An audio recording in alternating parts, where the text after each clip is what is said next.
December already, like how? But anyway, hey Alexa, stop.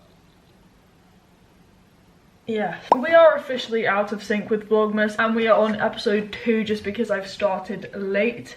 But you know, better late than never, right? I really want this next advent to be the white one because I've had the plain, the salted caramel, which was so good. Oh my god.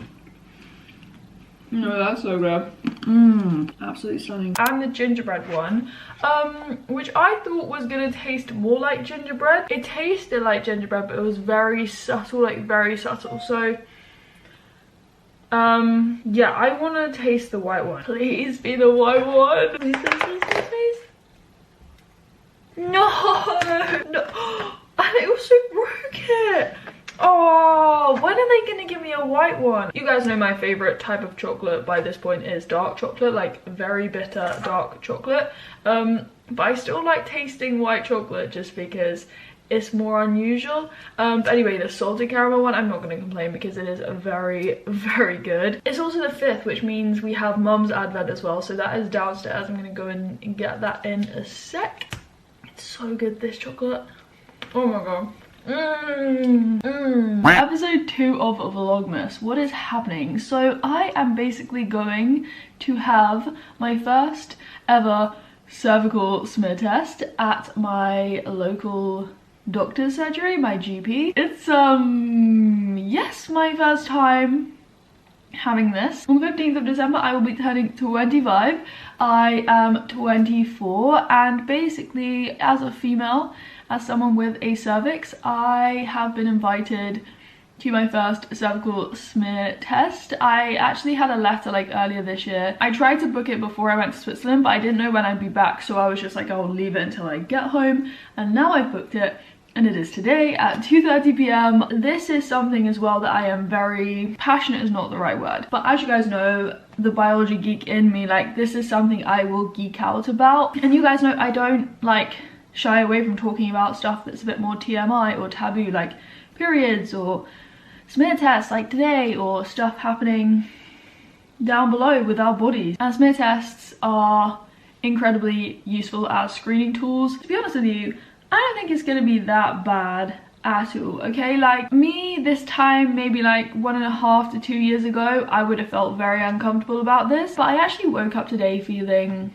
fine. I was like, I'm just gonna go and have it done. But I am having, as you guys know, laser hair removal. I have 1 session left basically out of my 8 sessions that I booked in January. I'm having like laser hair basically everywhere, so that means people have to see down there, and I have a different person doing my laser hair pretty much every single time. And I'm just kind of used to it now. Like the first time I had it done, I felt very uncomfortable and I was just a bit like, oh my gosh, someone is like seeing down there and all this stuff. But now I'm just like, it's fine. And with the cervical smear test, I am doing something to care for my health, you know? I said in episode 1 of Vlogmas, so yesterday's video, that this Christmas season is all about like growth and working on ourselves before the new year, which is 2023. Not 2022. But yeah, that is how I'm feeling right now. I think it's like a 20-minute slot, so it's pretty quick. I have it done with a nurse. I've been sent a text reminder and I have a female nurse, Carol.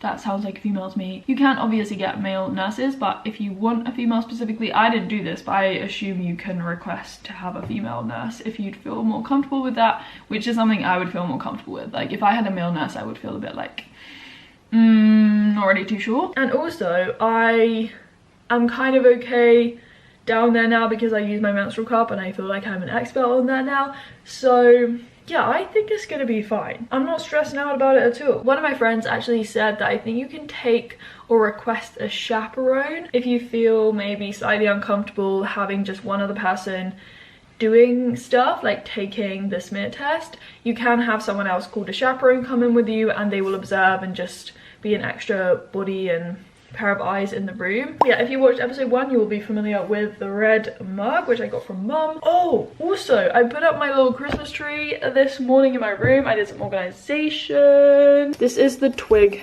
tree. As you can see, it has the bells on it, which jingle, like jingle bells, obviously. I have my advent calendar. And then when I have my mug on my desk as well, it just looks really nice and Christmassy. Very exciting. Very exciting. Look at the shapes, they're like crackers. Can you just chuck one into mine? No, you've got to say which hand I'm chucking. Oh, I think they're like socks or something. Can you chuck it in and chuck this one, please? I definitely think, yeah, very expensive paper. Or knickers could be in theme with today's video. Big knickers. Yeah, it would be big knickers. Ooh, green socks. Ooh. They're like stocking. No, Christmas tree socks. Christmas tree socks. Christmas lights. Christmas lights, Holly. What do you think they're stockings? Oh, socks. Thank you, Mum. I'm just gonna make a hot drink in my mug. I can use the. Do you remember my shaving thing? What? My shaving thing. The stencil. The stencil season again. We can try doing that. Anyway, this is the Christmas tree. As I said, it's not decorated yet, but we have our Christmas tree and thanks to Holly. It's yeah. All thanks to me. You didn't ask me to come and help, Mum. I was also tutoring yesterday. I saw you doing it. You looked like you were having a great time. I wanted a bigger tree though this year. Yeah. What's happening today, Mum? What am I having? Oh, your first smear test. Yeah. Do you want to give me any advice? Well, just enjoy. It's got to be done, hasn't it? They're not. I know. I'm not scared. They're not the most pleasant things. Oh really? I don't, Mum, you get a bit nervous. Mum doesn't really like this sort of stuff. Really don't.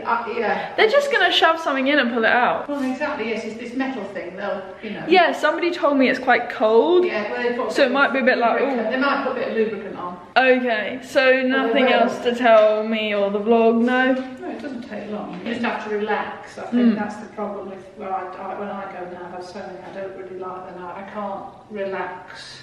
But yes, don't tell the whole world that. I'm sure it'll be fine. Yes, it will be fine. Right now, I'm gonna make a hot drink. This is Mighty Milk. I really like this milk. Actually, they do like whole or semi. It's kind of like normal cow's milk, but plant milk. And then I need to find the stencil. If you watched Vlogmas last year, I had a stencil that I tried to use and always failed, but we can always try and do it again.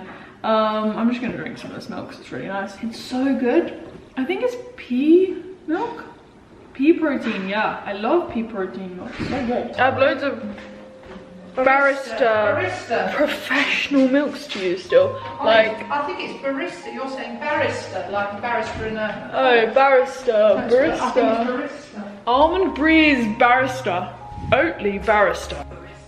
Barista. Milk of choice. Minor figures barista oat light milk. We're gonna try and make a nice oat matcha latte. I don't actually know how to make matcha lattes properly, so if you are wondering, don't ask me. I don't have the answer. Ooh, it's frothing. Right, stop. Stupid thing. Too hot. Sprinkling's not gonna work, is it? No, I think it needs to go quite milky. Yeah, it's not gonna work, but we'll save it for a different video. It's now a matcha tea, it's not really a matcha latte. Oh well. It does look like matcha, the colour, it's green. I do love the matcha colour. Milka! Hey, Min! What you want? Good you! Ooh! You don't wanna be with me now? I'm on my way, just a little update. I'll be there in like half an hour. Perfectly on time hopefully, and I hope they're not running too late because doctors are normally running late, you know. I'm just listening to a podcast. It's not too cold today actually. And the sun has come out a bit, but yeah, I'll let you know when I arrive. I'm just gonna gently pop this to the side if I can. Yeah. A nice bit in for me. If anything hurts, you tell me. Yeah. Okay. I just go around 5 times.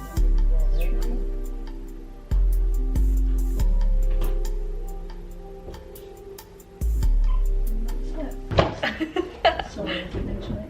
That's alright. How was that? That was fine. I like literally didn't really feel anything. When it was in the clamp, what's it called? The speculum. Oh, when the speculum was in, I couldn't really feel the brush going around. Some people do, some people don't. So it's different for everyone. It was all done. It was all like so smooth and easy, and yeah, it was like a half an hour appointment. My nurse was so nice. She made me feel like really comfortable and like relaxed, and just, yeah, everything was totally fine. And yeah, I didn't really feel anything, as I said at the end. When they use the brush, which is really cool, it has like a tip on the end. When they rotate that clockwise like a few times, they do a certain number of rotations. I couldn't really feel that. Some people do feel that. The only thing that I felt was when they put in the thing beginning with an S. Oh, the name has gone out of my head again. The speculum. When she inserted that, I could feel it, but other than that, everything was honestly fine. I've had my first ever smear test, which is, yeah, an achievement, you know, like something, as I said, that in the past I would have been like, oh my gosh, I'm so scared, and I probably would have put it off. I'm just walking back home though. I'm gonna get some fresh air before it goes dark, and then yeah, I'll talk to you guys a bit about the biology when I get back, because I want to share that. Good evening, I should say, from your resident frizzy haired biologist. By this point of the day, the hair is just so frizzy, and I was on a walk and the wind was just full force attacking the hair. I'm gonna turn on this twig tree, right? For the first time this year.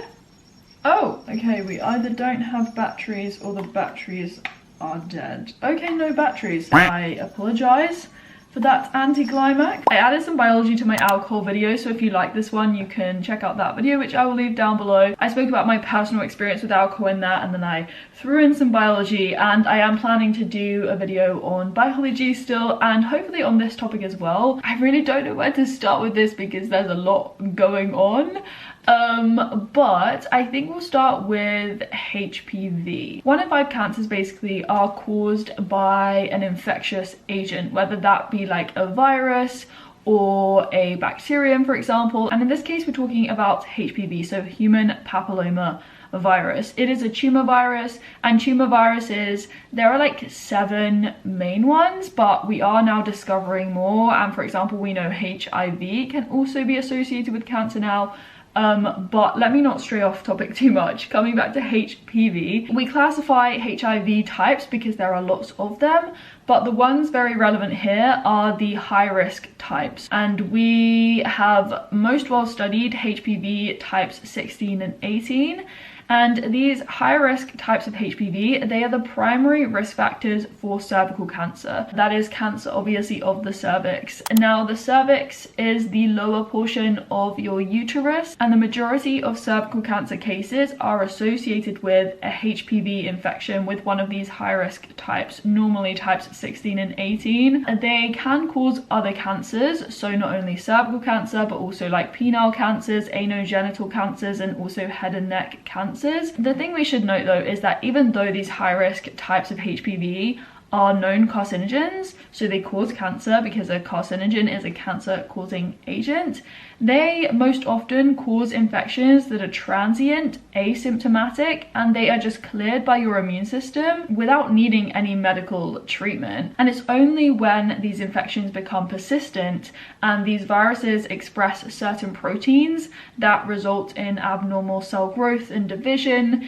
they lead to what we call genetic instability, where we increase the rate of mutations in a cell and we prevent like cell death, for example. When the expression of those proteins, as I said, is like dysregulated and abnormal, when the virus just persists and the infection isn't cleared, that is when we can result in cancerous transformation and tumorigenesis, carcinogenesis. There are so many different terms that we can use, but I do want to stress that most HPV infections are not problematic at all, and it's only when the viral life cycle goes awry that we can lead to changes in the cells that can accumulate and go down the road of causing cancer, you know, because cancer doesn't develop overnight. It takes a lot of changes and mutations inside cells before we see malignant transformation of cells. But I guess the final thing to talk about is obviously the smear test and the biology of that. Now, we do also have a prophylactic vaccination program, so this is a way to prevent cervical cancer in the first place. And in the UK, the vaccination program is offered to girls aged between 12 and 13, so I had the vaccination. And the vaccine that I believe is still used in the UK is called Gardasil. It's what we call a tetravalent vaccine because it prevents against 4 types of HPV, 2 of which are the high-risk types 16 and 18, but we also vaccinate against types 16 and 11. They are low-risk types, and the low-risk types, even though they are very rarely associated with cancer, they can cause, for example, like like genital warts, and so we just vaccinate against all 4 of them at the same time. So yeah, we have this vaccination program, but we then also have the pap smear screening program, and it's called the pap smear test. It's named after the person who discovered it, but essentially this has been like a huge success, and some studies even argue that it's prevented like a huge epidemic in women because it's prevented so many cervical cancer deaths, which is obviously a really good thing. It is a safe screening method. It is fairly well tolerated. Obviously some people, yes, do find it uncomfortable, but it is a very simple and easy procedure. The reason why I'm ultimately making this video and talking about it is to like hopefully encourage people to, you know, participate in the screening program because it is so beneficial. It's also very sensitive and specific. It is cost effective. But what the test is essentially doing is it's like brushing cells and taking them from your cervix. It's then taken off to a lab where they're going to firstly test to see if you are infected with HPV. So they are looking for the HPV DNA, and if you are negative for HPV DNA, then they won't do anything else. But if you are positive and they detect this DNA from the virus, they will then analyze and subsequently look at your cervical cells themselves, because we can identify abnormal changes in those cells that are kind of like representative of pre-malignant states. So basically the stages before cancer. It's what we call dysplasia, and more specifically it's called CIN. So cervical intraepithelial neoplasia, and there are 3 types of CIN, so CIN 1, 2 and 3, and they are just increasing in severity. The cells become more abnormal and they may eventually progress to cancer, but obviously that is a lot further down the line. But yeah, they basically only look for those abnormal cells if you are positive for HPV DNA, because as I said before, like the majority of cases of cervical cancer are associated with HPV infection, so it doesn't really make sense to look for abnormal cells if you are negative for HPV infection. If you know you have HPV DNA or if you have abnormal cells, then they can simply remove those cells and they can also treat the infection. So you are dramatically lowering your risk of cervical cancer, and that is the ultimate reason why you are invited to have a smear test and why it is so good. And I just really hope that this video has encouraged you guys to, you know, not be scared. But if you do have any questions, you can obviously leave those down below, whether they're biology related or not biology related. Oh, the thing I should say is that I was asked if I wanted a chaperone. Like, that is true. But yeah, I hope that really helps you guys, and I think I will kind of end this video here, like this episode of Vlogmas, because some of my videos will be more vlog style, some will be vlog style with a chatty component to it, kind of like this one, and then others will just be a simple heart-to-heart chat about something. But yeah, I really hope you guys enjoyed it. Definitely give it a thumbs up if you did. Comment down below, as I said, any questions, and subscribe to stick around for Vlogmas every day this season. And yeah, as always, I will speak to you very soon, tomorrow basically, but in another video. Bye! We are out of sync. Wow, did you hear that click? I will be walking down. Oh my gosh, is it raining? No! Are you scared of Bali and Java? I don't blame ya. They're a little bit money. I wish Advent was a year-round thing, but I suppose it makes it special, right? Because it's 1 month in a year, not like film everything. But I've got 2 hands here. Yeah, I know you've got 2 hands. Oh, this mug smells a bit weird. Whoops, car. Yeah, it's fine, don't worry. It's a lovely angle. Your cervix is the, sorry, is that buzzing my phone? Stop distracting me. I feel so good about myself because I've done something for me.